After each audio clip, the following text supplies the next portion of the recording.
Halo Sobat Investor, kembali lagi bersama gue.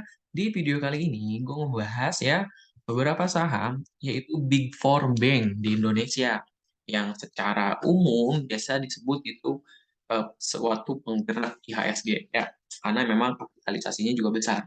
Oke, langsung aja.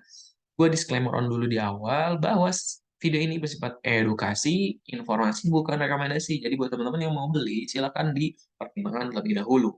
Oke, langsung aja. Yang pertama itu ada BBRI.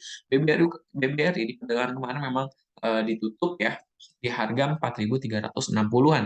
Nah, ini juga memang menandai tidak kuatnya untuk break di atas resisten terdekatnya di 4.400-an. Tapi secara pergerakan, BBRI itu sudah melalui atau menandai garis uptrend-nya ya. Ya. Nah, seperti itu. Jadi kenaikannya sudah lumayan tinggi dari support terkuatnya untuk BBRI sudah bisa diperkirakan mencapai 8%-an lebih ya untuk eh, profitnya seperti itu. Dan cara candle juga memang sangat kuat ya untuk sangat kuat untuk break ya. Ini sudah break di atas garis EMA 150 dan garis EMA 50 seperti itu. Dan selanjutnya bagaimana untuk BBR ini masih berpotensi untuk uptrend dan dapat jika memang mampu ya, jika memang mampu untuk melewati dan break di atas garis 400 4.400, maka selanjutnya ke harga 4.500-an. Itu yang terdekat secara terdekat ya.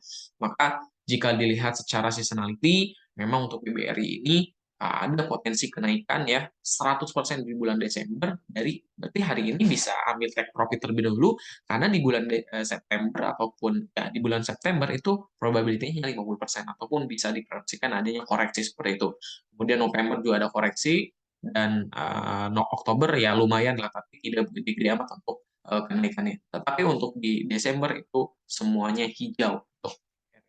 Oke, kemudian kita lihat secara bandar ya. Nah, ada broker YU, CSRX, dan JP, kompak untuk akumulasi saham BBRI, tetapi ada LG, BBAK, dan DX, ya dari penurunan kemarin sampai sekarang adanya uptrend, itu adanya sedikit take profit terhadap BBRI ini. Kemudian asing, nah 2 hari berturut-turut asing masuk ya, dalam jumlah yang begitu besar ya, untuk terhadap saham BBRI. Jadi, kenaikan volume besar kemarin memang dibandingkan dengan asing dan hanya bandar-bandar lokal untuk mengakumulasi saham BBRI. Targetnya terbesar. Nah, gue nggak muluk-muluk di November atau Desember harus bisa mencapai gap ini tertutup. Karena 10 ya, 10 gap, 9-nya tertutup. Seperti itu. Oke, kita langsung aja ke BBCA. Nah, untuk BBCA, nah ini untuk BBCA pernah gue proyeksikan juga, ya, Bank Sentral Asia, masih terdapat gap yang begitu besar di harga 8 ribuan ya sampai 7.800-an. Sekarang posisinya masih di antara gagal break ya di garis EMA 50 dan garis EMA 150. Nah, sekarang kemungkinan antara tektokan ke hari balik lagi ke harga 7.725 atau memang mampu melanjutkan ke harga 7.500-an seperti itu.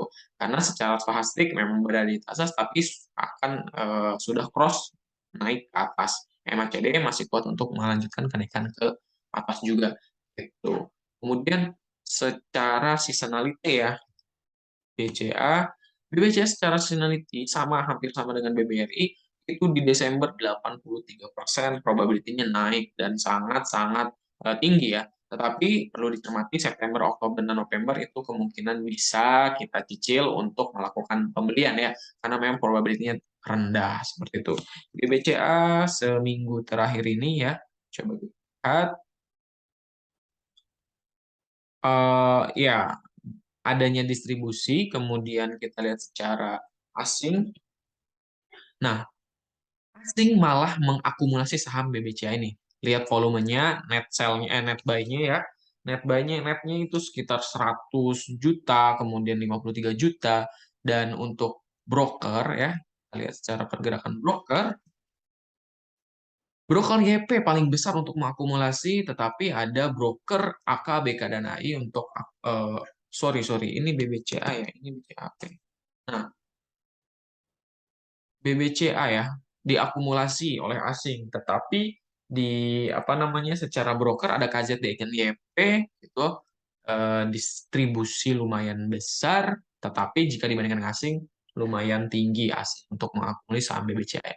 Proyeksinya gue nggak tanggung-tanggung, kemudian nggak muluk-muluk juga, minimal untuk bisa diproyeksikan naik ke harga dari sekarang itu menutup gapnya ya harga 8.125 itu sekitar punya margin di 10% lebih. Itu untuk BBCA.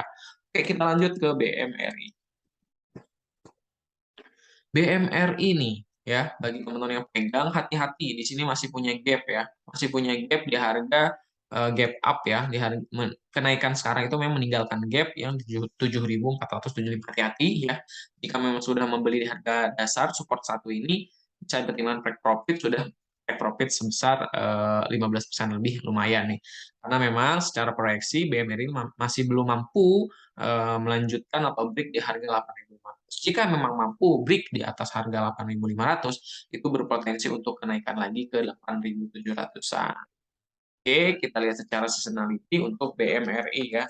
Nah, fungsinya untuk seasonality ini apa? Kita memproyeksikan kapan sih kita belinya, kapan sih kita jualnya, seperti itu. Dan di Oktober itu naiknya 100% probability-nya, dan Desember tidak begitu baik, karena November Desember hanya sebesar 50 sama 67%. Tuh ya untuk BMRI secara garis MACD juga melanjutkan kenaikan ke atas masih kuat, kemudian tapi volume candle-nya masih sedikit kecil ya. Kemudian kita lihat secara asing, asing ya, asing itu melakukan pembelian seminggu terakhir ini dalam jumlah yang cukup banyak, besar ini. Jadi siapa yang mau ikut asing silahkan ya, karena asing juga memang mengakumulasi besar-besaran saham ini. Kemudian secara broker adanya PD, LGOD, sedikit distribusi tetapi diimbangi dengan JP, BBK, ZAK adanya akumulasi. BMRI masih wajar untuk dibeli, nah, masih cukup karena memang masih terdapat gap ya. Tapi hati-hati, ini naiknya juga sudah lumayan banyak ya, dari bottomnya di 7.100-an. Jadi hati-hati, pertimbangkan dulu buy on weakness mungkin dari gue, karena secara jangka menengah sampai Oktober itu masih bisa naikkan dibarengi dengan mungkin adanya koreksi-koreksi di. Oke. Yang terakhir ada BBNI ya.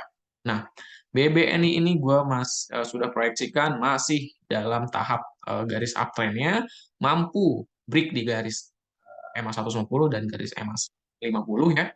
Kemudian proyeksi terdekatnya jika memang berhasil break di atas sorry ini BBNI ya. Nah, ini BBNI. Nah, ya, ini BBNI sudah berhasil sedikit ya weakness lah ya, lemah breaknya di atas garis 7.850 ya harganya, dan jika memang ditarik bottom kita udah untung sekitar 8%-an ya. Kemudian tapi masih belum kuat untuk melakukan kenaikan karena masih belum untuk bisa break di garis EMA 50. Jika mampu, gue optimis akan melanjutkan ke 8.400-an. Ingat, masih punya gap, artinya kenaikan masih pasti ya, masih bisa. Gue yakin kalau gap itu pasti tertutup, silahkan ada yang mau percaya atau enggak, tapi gue udah buktikan ya. Kemudian BBNI juga di Oktober dan Desember itu probability di atas 80%, seperti itu. Oke, itu BBNI, dan koreksinya itu tadi, jika mampu bertahan atau break di atas gini nih dari SMA 50 ya, maka kuat ya, kuat menembus atau balik ke harga 8.400 BNI. Dan kita lihat ya secara asing ataupun broker BKYURXAG itu adanya akumulasi, tapi memang diimbangi dengan CS, KZ, ZP, dan BB adanya distribusi. Lihat apa yang dilakukan asing. Nah, asing masih distribusi saham ini, BBNI ya. Gua nggak tahu kenapa, karena kalau kita lihat dari pergerakan, memang BBNI itu dari 2000 berapa nih? 2022 ya, awal tahun itu naiknya sudah kita hitung sampai sekarang, sampai pernah all time high-nya ya, itu emang udah beggar gitu. Jadi, kalaupun asing ya, naik 90% loh. Dari Oktober 2021 ya. Sampai sekarang kan naiknya 90% ya. anggaplah ini beggar lah, semi beggar gitu kan. Nah, makanya asing memang ya nyicil untuk membuang saham ini.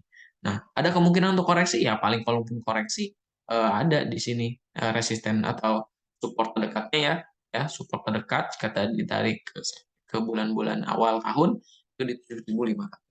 Oke, itu ya teman-teman eh, for bank yang terbesar di Indonesia. Jadi, mudah-mudahan bermanfaat.